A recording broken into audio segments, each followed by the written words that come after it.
Qatar യൂണിവേഴ്സിറ്റിയിൽ നിന്ന് gold മെഡലോടെ doctorate കരസ്ഥമാക്കി 2 മലയാളി വനിതകൾ. കൊല്ലം സ്വദേശി റസീന ഹാരിസും വയനാട് സ്വദേശി ലുബ്ന തേറാച്ചിയിലുമാണ് ഖത്തർ അമീറിന്റെ പത്നി ഷെയ്ഖ ജവഹറിൽ നിന്ന് ഗോൾഡ് മെഡൽ ഏറ്റുവാങ്ങിയത്.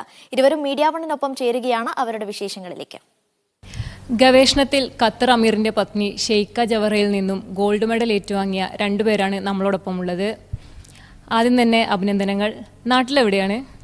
നാട്ടിൽ എടപ്പാൾ, ഹസ്ബൻഡിൻ്റെ സ്ഥലം എടപ്പാളാണ്. എൻ്റെ വീട് കൊല്ലം. ഇവിടെ ഖത്തറിലെത്തിയിട്ട് എത്രയായി? ചെറുപ്പം മുതലേ ഇവിടെ തന്നെ ആയിരുന്നു? ഇല്ല, ഞാൻ PhD ചെയ്യാൻ വേണ്ടി ഇവിടെ എത്തിയാണ്. 2018 എനിക്ക് അഡ്മിഷൻ കിട്ടിയത്. അപ്പോഴും ഞാൻ ഇവിടെ എത്തിയിട്ടുണ്ട്. ഏത് വിഷയത്തിലായിരുന്നു PhD? ഞാൻ കമ്പ്യൂട്ടർ സയൻസ്, ടോപ്പിക്ക് ലൈവ് വെച്ച machine migration, optimisation of live വെച്ച machine migration using machine learning model. Mainly artificial intelligence ആണ് യൂസ് ചെയ്തത്. ഇവിടെ ഖത്തർ യൂണിവേഴ്സിറ്റിയിൽ എങ്ങനെ ഗവേഷണത്തിൻ്റെ മാനദണ്ഡങ്ങൾ, അഡ്മിഷൻ അപേക്ഷിക്കേണ്ടതിൻ്റെ മാനദണ്ഡങ്ങൾ, അതുപോലെ എങ്ങനെ കാലയളവ് എങ്ങനെയാണ്? അതായത് ഞാൻ കോഴ്സ് ബേസ്ഡ് ആയിരുന്നു ഞാൻ ജോയിൻ ചെയ്തത്. ഞാൻ 2018 അഡ്മിഷൻ എടുത്തത്. അപ്പോൾ ഞാൻ സ്കോളർഷിപ്പോടു കൂടിയാണ് ഞാനിവിടെ ജോയിൻ ചെയ്തത്.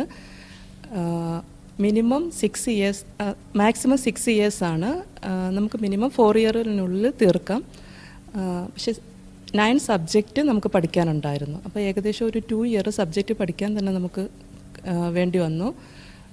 പിന്നെ നമ്മൾ റിസർച്ചിലോട്ട് കടന്നു. അതായത് 60 ക്രെഡിറ്റ് ആണ് മൊത്തത്തിൽ നമുക്കുള്ളത്. പിന്നെ സ്കോളർഷിപ്പ് 4 ഇയർ വരെ നമുക്ക് സ്കോളർഷിപ്പ് ഉണ്ടായിരുന്നു. സ്കോളർഷിപ്പിന് കുറച്ച് മാനദണ്ഡങ്ങളുണ്ട്. നമുക്കത് കിട്ടണമെന്നുണ്ടെങ്കിൽ നമ്മളത് അപ്ലൈ ചെയ്യണം. നമുക്ക് നല്ല GPA ഒക്കെ ഉണ്ടെങ്കിൽ നമുക്കത് കിട്ടും. പിന്നെ എക്സ്പീരിയൻസ് വേണം. അൽഹംദുലില്ലാ എന്തായാലും സ്കോളർഷിപ്പോട് കൂടിയാണ് ഞാൻ പഠിച്ചത്. അല്ലെങ്കിൽ ഫീസ് കൂടുതലാണ്. അപ്പോൾ ഇതാകുമ്പോൾ ഹാഫ് പേയ്മെൻറ്റ് മതിയായിരുന്നു നമുക്ക് കൊടുക്കാൻ. പിന്നെ സ്കോളർഷിപ്പ് ആകുമ്പം നമുക്ക് മന്ത്ലി ഇങ്ങോട്ട് സാലറി കിട്ടുമായിരുന്നു. നമ്മളവിടെ വർക്ക് ചെയ്യണം. നമുക്ക് റിസർച്ച് അസൈൻ ചെയ്ത് തരും. അപ്പോൾ നമ്മൾ അതിൽ വർക്ക് ചെയ്യണം. അപ്പോൾ നമുക്ക് മന്ത്ലി നോർമലി നമ്മളൊരു എംപ്ലോയിയുടെ കണക്ക് ഖത്തർ യൂണിവേഴ്സിറ്റി നമുക്ക് വർക്ക് ചെയ്യാം. പിന്നെ 4 ഇയർ കഴിഞ്ഞതിന് ശേഷം ഞാൻ ടീച്ചിങ് അസിസ്റ്റൻ്റായിട്ട് അവിടെ കയറി, പാർട്ട് ടൈമായിട്ട് കയറി. പിന്നെ PhD കംപ്ലീറ്റ് ചെയ്തിട്ട് വീണ്ടും എൻ്റെ സൂപ്പർവൈസറിൻ്റെ അണ്ടറിൽ തന്നെ ഞാൻ റിസർച്ചിൽ ഇപ്പം കണ്ടിന്യൂ ചെയ്തുകൊണ്ടിരിക്കുകയാണ്.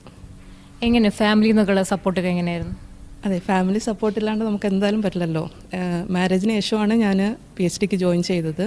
അപ്പം ഹസ്ബൻഡിൻ്റെ ഫാമിലി ഒരുപാട് സപ്പോർട്ട് ചെയ്തിട്ടുണ്ട്. പിന്നെ ഇവിടെ നമ്മൾ PhD പഠിക്കുന്ന സമയത്ത് തന്നെ നമുക്ക് കോൺഫറൻസിന് പോകേണ്ടി വരും.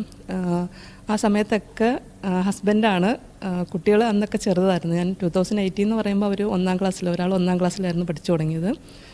ഒരാൾക്ക് 4 ഇയറേ ഉള്ളായിരുന്നു. അപ്പം ഫാമിലി നല്ല സപ്പോർട്ടായിരുന്നു. പിന്നെ എൻ്റെ വീട്ടുകാരും എല്ലാവരും. പിന്നെ അത് കൂടാണ്ട് നമ്മളെ ഫ്രണ്ട്സിൻ്റെ സപ്പോർട്ട് ഒരുപാടുണ്ടായിരുന്നു. കാരണം വെച്ചാൽ നമുക്കൊരു റിസർച്ച് ആകുമ്പോൾ എന്ന് പറഞ്ഞാൽ ഒരുപാട് ചലഞ്ചസ് അതിൻ്റെ ഇടയ്ക്ക് വരുമായിരുന്നു. ടോപ്പിക്കായാലും യൂണിവേഴ്സിറ്റിയിൽ നിന്ന് നല്ല സപ്പോർട്ടായിരുന്നു. പിന്നെ യൂണിവേഴ്സിറ്റി തന്നെ അതിൻ്റെ IT ഡിപ്പാർട്ട്മെൻ്റ് ഉണ്ട്. ഞാൻ നെറ്റ്വർക്കിംഗ് ആയിരുന്നു മെയിനായിട്ട് ചെയ്തത്. അപ്പോൾ നെറ്റ്വർക്കിങ്ങിൽ ഒരു ക്ലൗഡ് എൻവോൺമെൻ്റ് ഒക്കെ സെറ്റ് ചെയ്യുക എന്ന് പറയുന്നത് ഭയങ്കര ഒരു ചലഞ്ച് തന്നെയായിരുന്നു, അതിൻ്റെ ഹാർഡ്വെയർ കോൺഫിഗറേഷന് ഒക്കെ.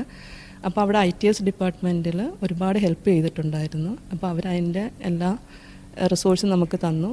അങ്ങനെ ഞാൻ അൽഹംദുലില്ലാ സക്സസ്ഫുള്ളായിട്ട് കംപ്ലീറ്റ് ചെയ്തു. ഇനി ഇവിടെ ഖത്തർ തന്നെ സെറ്റിലായി ഇവിടെ തുടരാനാണ് പ്ലാന്? ഇൻഷാല്ലാ റിസർച്ചിൽ കണ്ടിന്യൂ ചെയ്യണമെന്ന് ആഗ്രഹമുണ്ട്. പിന്നെ ഇത് കണക്ക് തന്നെ നല്ല ലെക്ചർ പോസ്റ്റൊക്കെ കിട്ടുവാണെങ്കിൽ ഇവിടെ കണ്ടിന്യൂ ചെയ്യണം എന്നാണ് വിചാരിക്കുന്നത്. നാട്ടിലെവിടെയാണ്? നാട്ടിൽ ഞാൻ വയനാട്ടിലാണ്. ഹസ്ബൻഡ് കോഴിക്കോടാണ്. ഇവിടെ ഖത്തറിൽ എത്തിയിട്ട് എത്ര? ഇപ്പോൾ ഗവേഷണത്തിന് വേണ്ടിയിട്ടാണോ ഖത്തറിൽ വന്നത്? ഖത്തറിൽ ഞാൻ വന്നിട്ട് 11 വർഷമായി. ഞാൻ 10 വർഷമായിട്ട് ഹമദിൽ റിസർച്ച് ഡിപ്പാർട്ട്മെൻറ്റിൽ വർക്ക് ചെയ്യാണ്.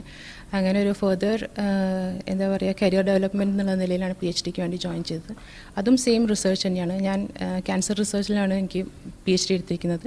എൻ്റെ വർക്കും ക്യാൻസർ റിസർച്ചിൽ തന്നെയാണ്. ഞാൻ ബേസിക്കലി പ്രോട്ടിയോമിക്സിലാണ് ഹമദിൽ വർക്ക് ചെയ്തുകൊണ്ടിരിക്കുന്നത്. ഗവേഷണത്തിൻ്റെ വിഷയം എന്തായിരുന്നു? ഗവേഷണത്തിലെ വിഷയം എന്താണെന്ന് വെച്ചാൽ ഒവേറിയൻ ക്യാൻസറിലാണ് ചെയ്തത്. നമ്മളെ ബോഡിയിലുള്ള HR എന്ന് പറയുന്ന ഒരു സ്പെസിഫിക് പ്രോട്ടീൻ നമ്മുടെ ഒവേറിയൻ ക്യാൻസറിൻ്റെ കീമോ റെസിസ്റ്റൻസിനെ എങ്ങനെ ഇൻഫ്ലുവൻസ് ചെയ്യുന്നു എന്നുള്ളതായിരുന്നു മെയിനായിട്ടുള്ള എൻ്റെ എയിം എന്ന് പറയുന്നത്. അപ്പോൾ നമ്മൾ എന്താ ചെയ്യുന്നത് വെച്ചാൽ HR എന്ന് പറയുന്ന പ്രോട്ടീൻ കൂടുതലായിട്ട് നമ്മളെ ബോഡിയിലുണ്ടെങ്കിൽ, അല്ലെങ്കിൽ പല ഒവേറിയൻ ക്യാൻസർ പേഷ്യൻസിൻ്റെയും ബോഡിയിൽ ഓവർ എക്സ്പ്രസ്ഡ് ആയിട്ട് കാണുന്നുണ്ട്. അപ്പം അതിനെ നമ്മൾക്ക് എങ്ങനെ ടാക്കിൾ ചെയ്യാം, അല്ലെങ്കിൽ നമ്മളെ കീമോ റെസിസ്റ്റൻസ് എങ്ങനെ നമുക്ക് ടാക്കിൾ ചെയ്യാം HR-നെ ഇൻഹിബിറ്റ് ചെയ്തിട്ട്, അങ്ങനെ അതാണ് എൻ്റെ മൊത്തത്തിലുള്ള ഗവേഷണം. അപ്പോൾ ഇങ്ങനെ ഗോൾഡ് മെഡൽ കിട്ടും എന്നുള്ള പ്രതീക്ഷ ഉണ്ടായിരുന്നോ? പ്രതീക്ഷ എന്ന് വെച്ചാൽ ഇതിനു വേണ്ടി ട്രൈ ചെയ്തിട്ടുണ്ടായിരുന്നു. പിന്നെ ജോലി കഴിഞ്ഞിട്ടായിരുന്നു ഞങ്ങൾക്ക് ലെക്ചേഴ്സിന് വരേണ്ടിയിരുന്നത്. അപ്പം കുറച്ച് കഷ്ടപ്പെട്ടിരുന്നു. അപ്പോൾ കഷ്ടപ്പെട്ട കൂട്ടത്തിൽ കുറച്ച് നന്നായിട്ട് പരിശ്രമിച്ചു. കിട്ടണമെന്ന് ഒരുപാട് ആഗ്രഹിച്ചിരുന്നു. അപ്പം കിട്ടിയപ്പോൾ അൽഹംദുലില്ലാ സന്തോഷമായി. ഇവിടെ നീ ഖത്തറിൽ തന്നെ തുടരാനാണോ പ്ലാൻ? ആക്ച്വലി ഖത്തറിൽ തന്നെയാണ് ഞങ്ങൾ കുറച്ച് പേര് ഇവിടെ ഉണ്ട് ഫാമിലിയിൽ. അപ്പം നമ്മൾ ഖത്തറിൽ തന്നെ തുടരാമെന്നാണ് വിചാരിക്കുന്നത്. ഇനി കുറച്ചും കൂടെ നല്ല പൊസിഷൻസും ഒക്കെ നോക്കി കുറച്ചും കൂടെ കരിയർ ഡെവലപ്പ് ചെയ്യാമെന്ന് വിചാരിക്കുന്നു ഇൻഷാ അല്ലാ. അപ്പോൾ രണ്ടുപേർക്കും ഒരിക്കൽ കൂടി അഭിനന്ദനങ്ങൾ അറിയിക്കുകയാണ്. ദോഹയിൽ നിന്നും സൽവ ഷെറീൻ, മീഡിയ 1.